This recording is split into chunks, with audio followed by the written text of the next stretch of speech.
stupid. And then we're going to have to wait 40 minutes. I won't dare. That's part of the magic of the relationship between Darren and Alex. Thank you very much for coming on the programme. Thank you very much.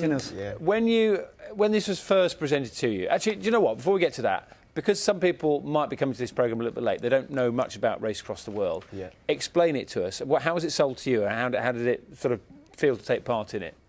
Basically, we got given the opportunity to just go travel the world for free with my dad, who I didn't really know at the time, so we got to know each other along the way as well. Because your relationship had sort of broken down a little bit, hadn't it, Darren? Yes, certainly from the age of about 15-ish. Yeah. We didn't see each other very often, so it was a chance to reconnect in quite an extreme environment. Yeah, exactly. So you're kind of like really thrown together in yes. pretty difficult circumstances. Which was the toughest bit for you? The toughest bit were being stuck on the Caspian Sea for 5 days. We had nowhere to go. There were no food really. Like there was, but it was really poor food. So I wasn't eating for the first 2 days, and then I was ready to quit and all this. But then the other contributors talked me round and said, "You've got to, you'll regret it if not." So then I was like, "All right, no worries." So then I carried on, and here we are.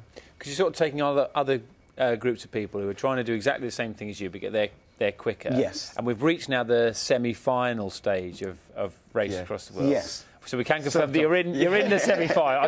I know it's super secretive. What I love about it is the way that your relationship has changed as the programme's developed. Definitely. Because you were sort of, dad in charge to start with. Actually, by the end, by the stage that we've got to now, you sort of take quite a bit of control.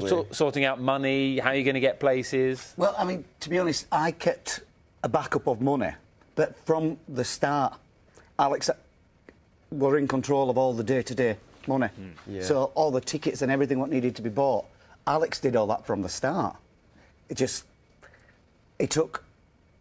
definitely, as the show went on, it became more assertive. Yeah, I just felt like I needed to make more decisions and not keep quiet and, I don't know, step up a bit. It's so interesting, isn't it? Because here you are, sort of forced into a situation that, most dads and sons, mums and daughters, whatever it is, don't necessarily have. And what's lovely is seeing your relationship develop as well and change. Definitely. How much has it changed things?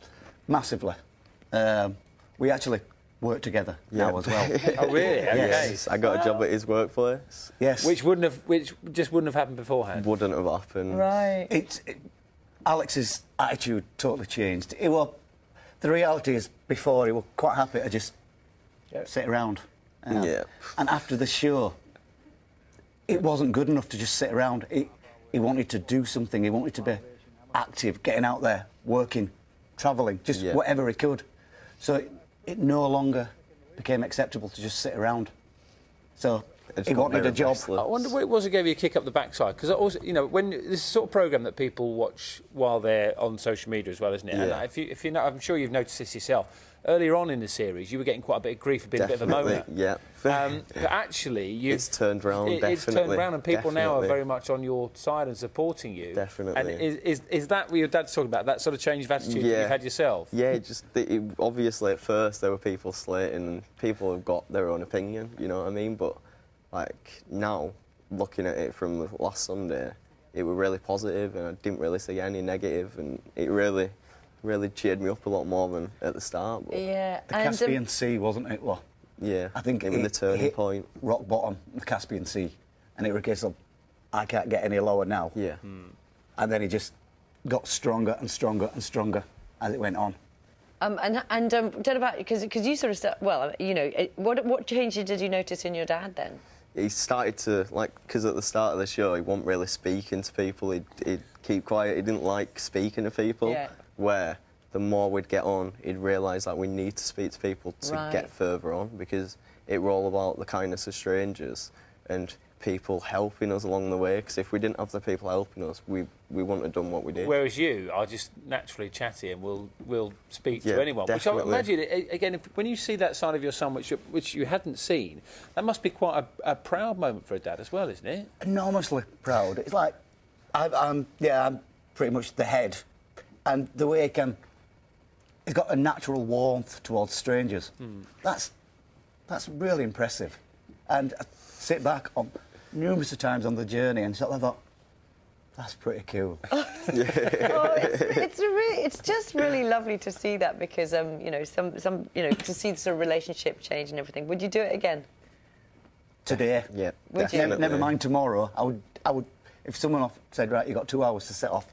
Yeah, and what about that whole, you know, mobile phone, no internet, all the rest of it? At first, it were a bit tough because I'm on my phone 24/7, but it was just like we were always busy, so we didn't think about it. So it got easier and easier. And obviously, since I've been back on my phone. Yeah. Because it's just a part of life. But I don't know, I'm not more reliant on it now. Like, I feel like I can go without it if I need to. And you can get... Look at your dad's face.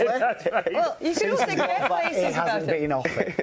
It's glued it seems to it that, now. you know, the trip, as well as enjoying the trip, it seems like it's really repaired your relationship, which is lovely as well. Yeah, definitely. Lovely thing to see. I think we're friends now. Yeah, definitely. We Okay, and I know you won't give us even any spoilers either on or off air, so thank you. You can see semi-final. We've got to go across the world on BBC Two Sunday at 8 p.m. Thank you. That is it from us. Charlie and Nagar are here tomorrow from 6. Yes, have a lovely rest of your day. Bye-bye.